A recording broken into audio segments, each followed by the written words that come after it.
The story of Joseph the son of Jacob. Let us journey together into the heart of an ancient story, a tapestry woven with dreams and destiny, betrayal and redemption. This is the story of Joseph, the son of Jacob. When the Lord saw that Leah was not loved, he enabled her to conceive, but Rachel remained childless for a long time and later gave birth to Joseph and Benjamin and died. Leah's sons were Reuben, Simeon, Levi, Judah, Issachar, Zebulun, and a daughter, Dinah. Rachel's servants, Bilhah's sons, Dan and Naphtali, and Leah's servants Zilpah's sons, Gad and Asher. So Jacob had 12 sons. Jacob lived in the land of Canaan with his family, where his father had stayed. Joseph, a young man of 17, was tending the flocks with his brothers, the sons of Bilhah, Dan and Naphtali, and the sons of Zilpah, Gad and Asher, his father's wives, and he brought their father a bad report about them. Now Israel loved Joseph more than any of his other sons, because he had been born to him in his old age, and he made an ornate robe for him. When his brothers saw that their father loved him more than any of them, they hated him and could not bring themselves to speak a kind word to him. Joseph had a dream, and when he told it to his brothers, they hated him all the more. He said to them, "Listen to this dream I had. We were binding sheaves of grain out in the field when suddenly my sheaf rose and stood upright, while your sheaves gathered around mine and bowed down to it." His brothers said to him, "Do you intend to reign over us? Will you actually rule us?" And they hated him all the more because of his dream and what he had said. Then he had another dream, and he told it to his brothers. "Listen," he said, "I had another dream, and this time the sun and moon and 11 stars were bowing down to me." When he told his father as well as his brothers, his father rebuked him and said, "What is this dream you had? Will your mother and I and your brothers actually come and bow down to the ground before you?" 11 his brothers were jealous of him, but his father kept the matter in mind. Joseph sold by his brothers. Now his brothers had gone to graze their father's flocks near Shechem, and Israel said to Joseph, "Come, I am going to send you to my brothers." "Very well," he replied, "go and see if all is well with them and with the flocks, and bring word back to me." Then he sent him off from the valley of Hebron. When Joseph arrived at Shechem, a man found him wandering around in the fields and asked him, "What are you looking for?" He replied, "I'm looking for my brothers. Can you tell me where they are grazing their flocks?" He answered, "I heard them say, 'Let's go to Dothan.'" Joseph went after his brothers, Reuben, Simeon, Levi, Judah, Issachar, Zebulun, but they saw him in the distance, and they plotted to kill him. "Here comes the dreamer," they said to each other. "Come now, let's kill him and throw him into one of these cisterns and say that a ferocious animal devoured him. Then we'll see what comes of his dreams." When Reuben heard this, he tried to rescue him from their hands. "Let's not take his life," he said. "Don't shed any blood. Throw him into the cistern, pit, here in the wilderness, but don't lay a hand on him." Reuben said this to rescue him from them and take him back to his father. So when Joseph came to his brothers, they stripped him of his robe, the ornate robe he was wearing, and they took him and threw him into the cistern. The cistern was empty, it contained no water. As they sat down to eat their meal, they looked up and saw a caravan of Ishmaelites coming from Gilead. Their camels were loaded with spices, balm, and myrrh, and they were on their way to take them down to Egypt. Judah said to his brothers, "What will we gain if we kill our brother and cover up our blood? Come, let's sell him to the Ishmaelites and not lay our hands on him. After all, he is our brother, our own flesh and blood." His brothers agreed. So when the Midianite merchants came by, his brothers pulled Joseph up out of the cistern and sold him for 20 shekels of silver to the Ishmaelites, who took him to Egypt. When Reuben returned to the cistern and saw that Joseph was not there, he tore his clothes. He went back to his brothers and said, "The boy isn't there. Where can I turn now?" Then they got Joseph's robe, slaughtered a goat, and dipped the robe in the blood. They took the ornate robe back to their father and said, "We found this. Examine it to see whether it is your son's robe." He recognized it and said, "It is my son's robe. Some ferocious animal has devoured him. Joseph has surely been torn to pieces." Then Jacob tore his clothes, put on sackcloth, and mourned for his son many days. All his sons and daughters came to comfort him, but he refused to be comforted. Meanwhile, the Midianites sold Joseph in Egypt to Potiphar, one of Pharaoh's officials, the captain of the guard. Joseph and Potiphar's wife. Now Joseph had been taken down to Egypt. Potiphar, an Egyptian who was one of Pharaoh's officials, the captain of the guard, bought him from the Ishmaelites who had taken him there. The Lord was with Joseph so that he prospered, and he lived in the house of his Egyptian master. When his master saw that the Lord was with him and that the Lord gave him success in everything he did, Joseph found favor in his eyes and became his attendant. Potiphar put him in charge of his household, and he entrusted to his care everything he owned. From the time he put him in charge of his household and of all that he owned, the Lord blessed the household of the Egyptian because of Joseph. The blessing of the Lord was on everything Potiphar had, both in the house and in the field. So Potiphar left everything he had in Joseph's care. With Joseph in charge, he did not concern himself with anything except the food he ate. Now Joseph was well built and handsome, and after a while his master's wife took notice of Joseph and said, "Come to bed with me." But he refused. "With me in charge," he told her, "my master does not concern himself with anything in the house. Everything he owns he has entrusted to my care. No one is greater in this house than I am. My master has withheld nothing from me except you, because you are his wife. How then could I do such a wicked thing and sin against God?" And though she spoke to Joseph day after day, he refused to go to bed with her or even be with her. One day he went into the house to attend to his duties, and none of the household servants was inside. She caught him by his cloak and said, "Come to bed with me." But he left his cloak in her hand and ran out of the house. When she saw that he had left his cloak in her hand and had run out of the house, she called her household servants. "Look," she said to them, "this Hebrew has been brought to us to make sport of us. He came in here to sleep with me, but I screamed. When he heard me scream for help, She kept his cloak beside her until his master came home. Then she told him this story. "That Hebrew slave you brought us came to me to make sport of me. But as soon as I screamed for help, he left his cloak beside me and ran out of the house." When his master heard the story his wife told him, saying, "This is how your slave treated me," he burned with anger. Joseph's master took him and put him in prison, the place where the king's prisoners were confined. But while Joseph was in prison, the Lord was with him. He showed him kindness and granted him favor in the eyes of the prison warden. So the warden put Joseph in charge of all those held in the prison, and he was made responsible for all that was done there. The warden paid no attention to anything under Joseph's care, because the Lord was with Joseph and gave him success in whatever he did. The cupbearer and the baker. Sometime later, the cupbearer and the baker of the king of Egypt offended their master, the king of Egypt.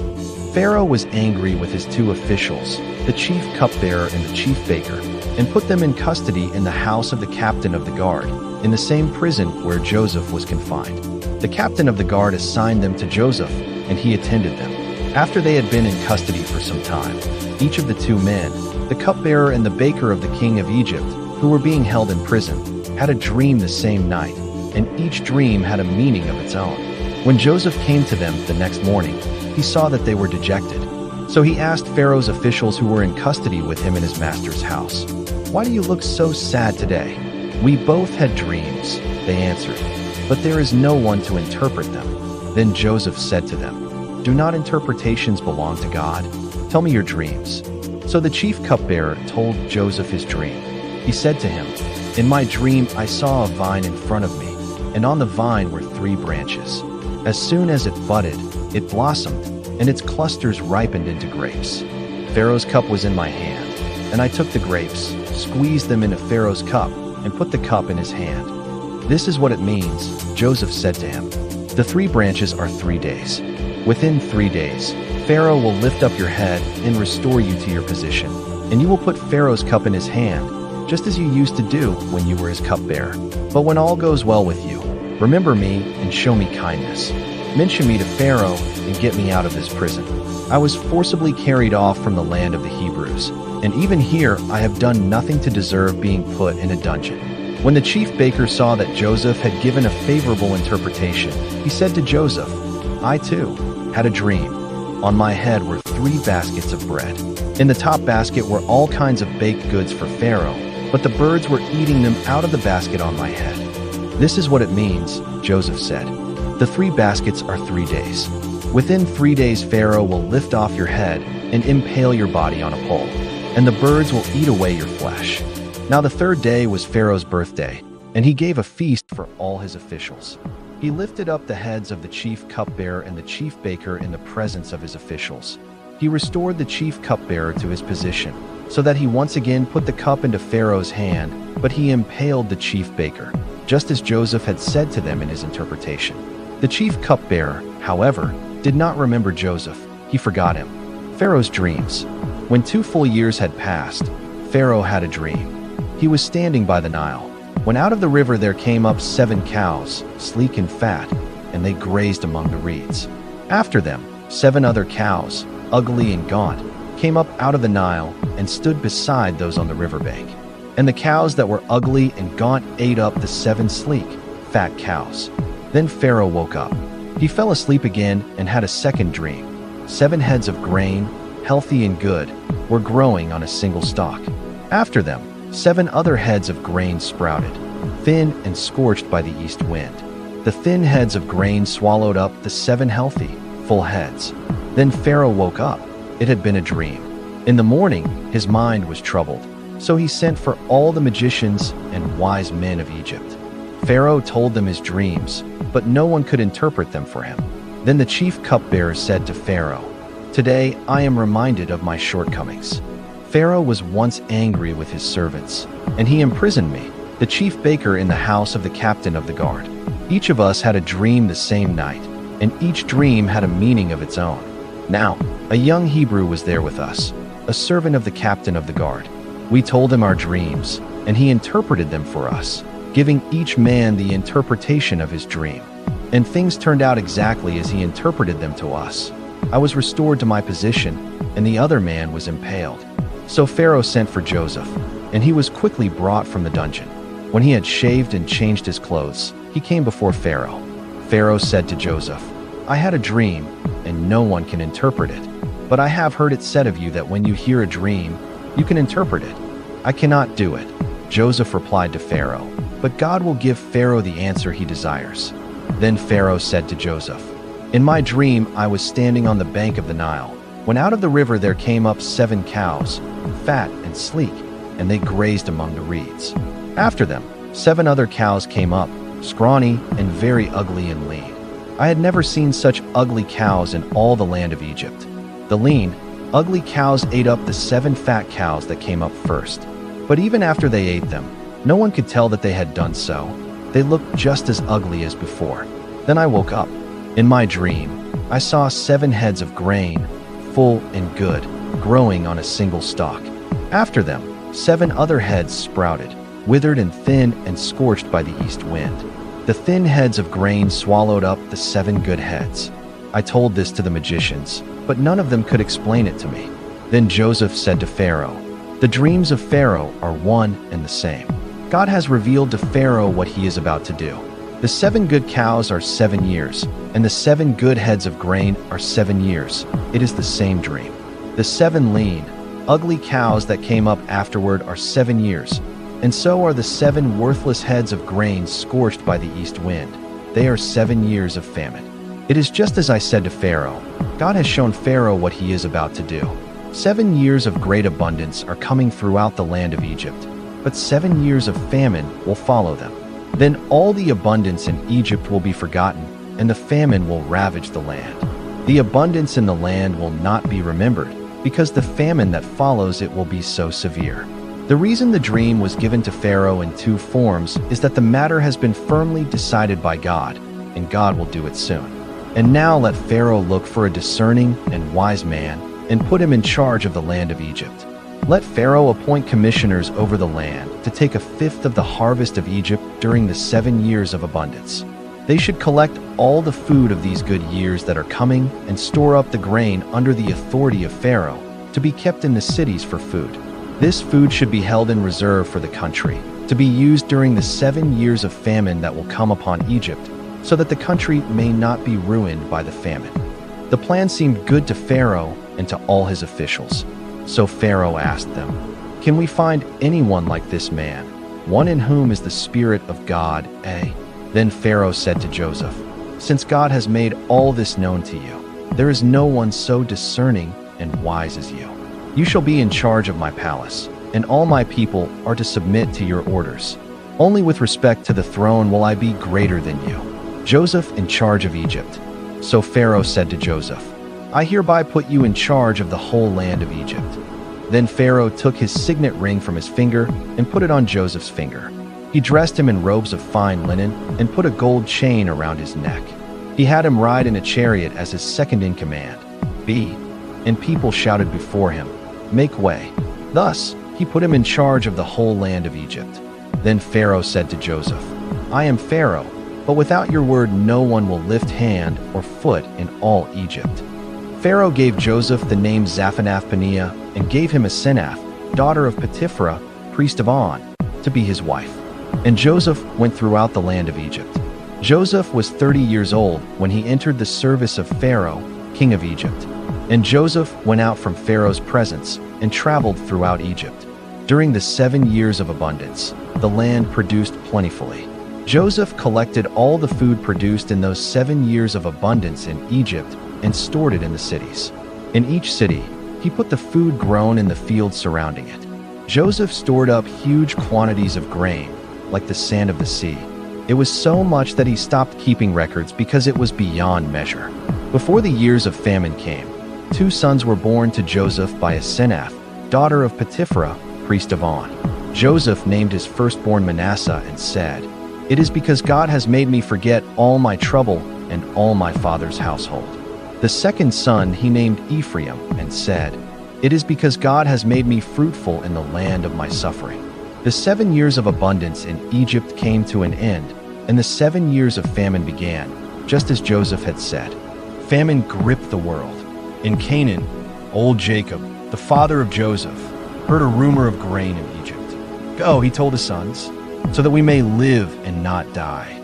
10 brothers made the journey, leaving Benjamin, Joseph's full brother, behind. His father's heart could not risk another loss.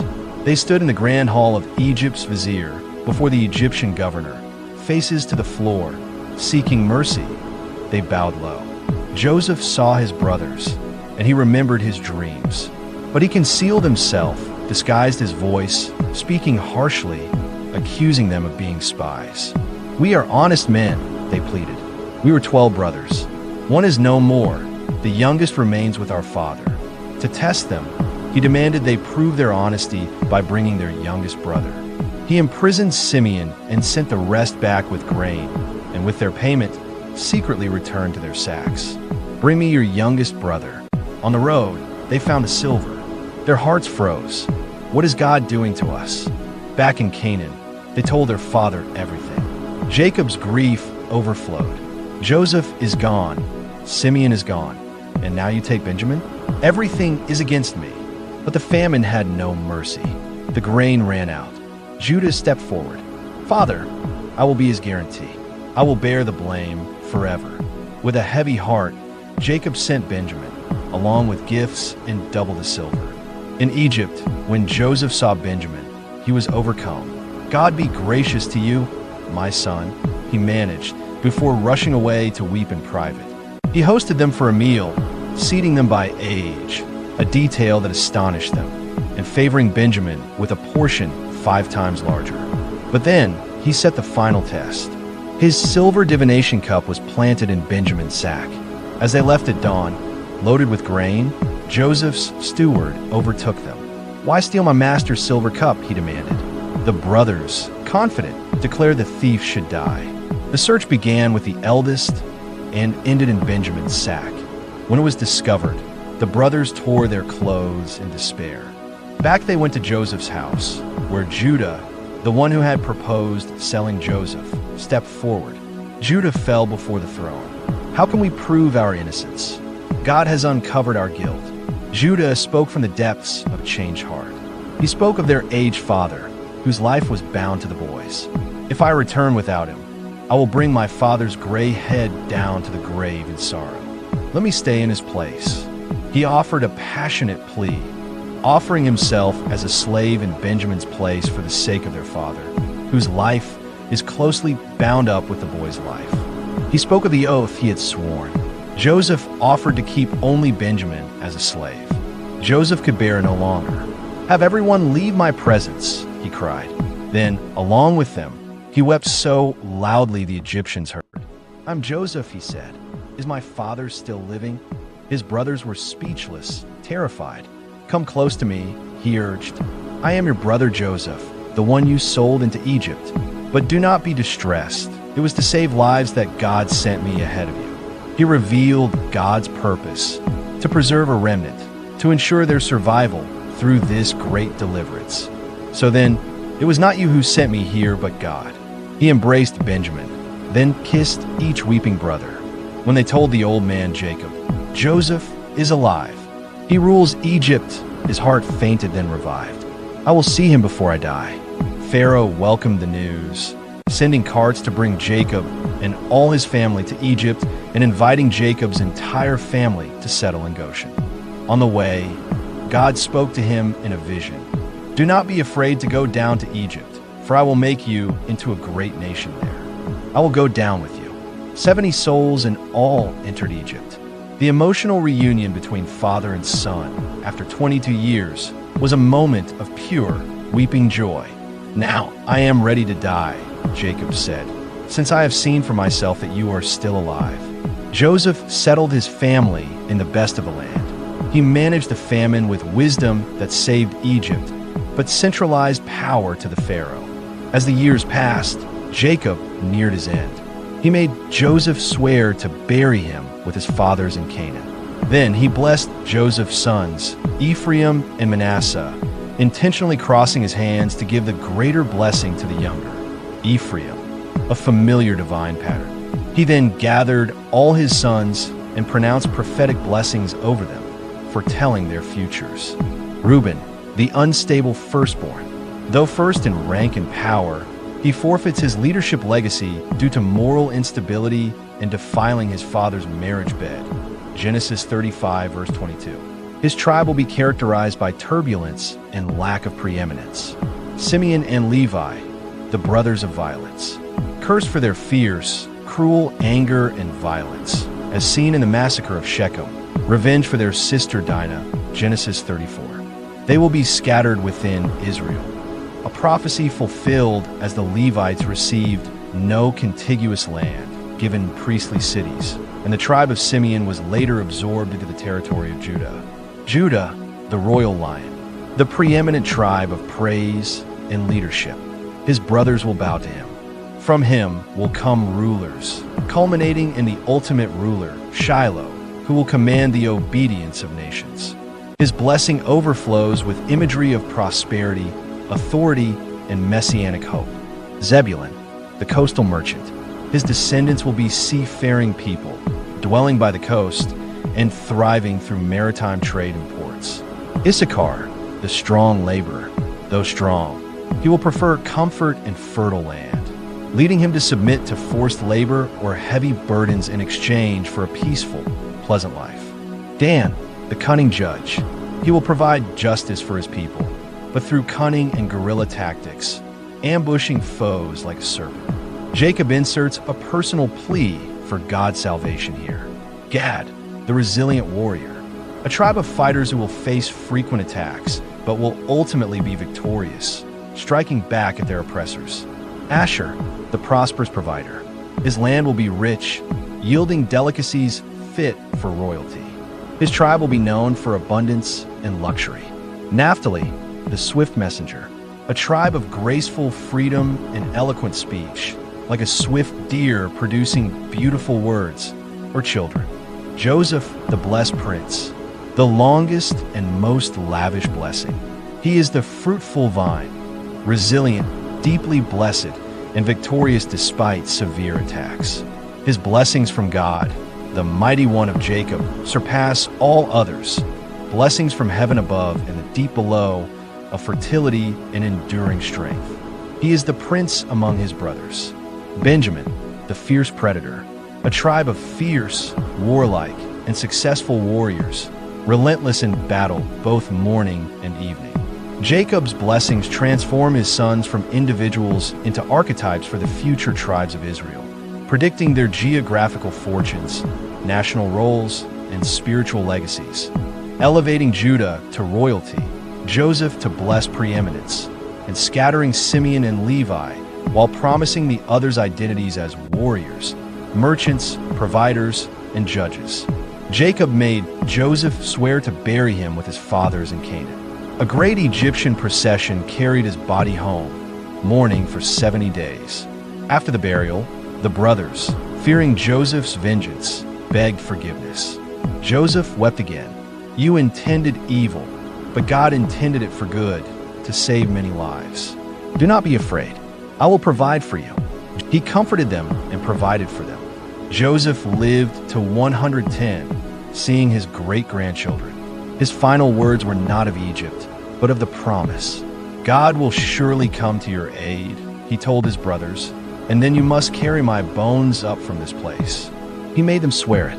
So Joseph died, was embalmed, and placed in a coffin in Egypt, a silent, sacred pledge that their stay was temporary. Their future lay in a land of promise.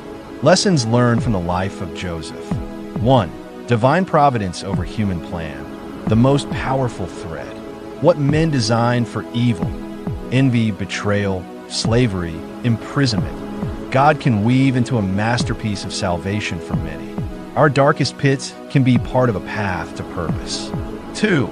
Integrity in all circumstances, whether as a favored son, a slave, or a prisoner. Joseph's character remained consistent. He worked with excellence, resisted temptation at great cost, and served others, trusting that his conduct was ultimately before God. 3. The power of forgiveness. Joseph's tears and reassurance reveal a heart healed of bitterness. He saw his brothers not through the lens of past wounds, but through the lens of God's greater story, freeing them and himself. 4. Humility and giftedness. Joseph never claimed the power of interpretation for himself. He consistently directed the credit to God. Do not interpretations belong to God? And God will give Pharaoh the answer. His gifts were steward, not owned. 5. The long view of faith. From the pit to the palace took over 2 decades. Joseph endured the in-between years, the waiting, the forgotten promises, with faithfulness. His story teaches us that God's timing, though often slow by our measure, is perfect. 6. Legacy of promise. Even at the pinnacle of Egyptian power, Joseph's heart was anchored in God's covenant with Abraham, Isaac, and Jacob. His final request about his bones was a profound act of faith, declaring to future generations, "This is not our home. God's promise will be fulfilled." The coffin in Egypt was not an end, but a silent sermon, a testament that the story of God's people and God's purpose is always moving forward, guided by an unseen hand that turns even the deepest wounds into wells of life.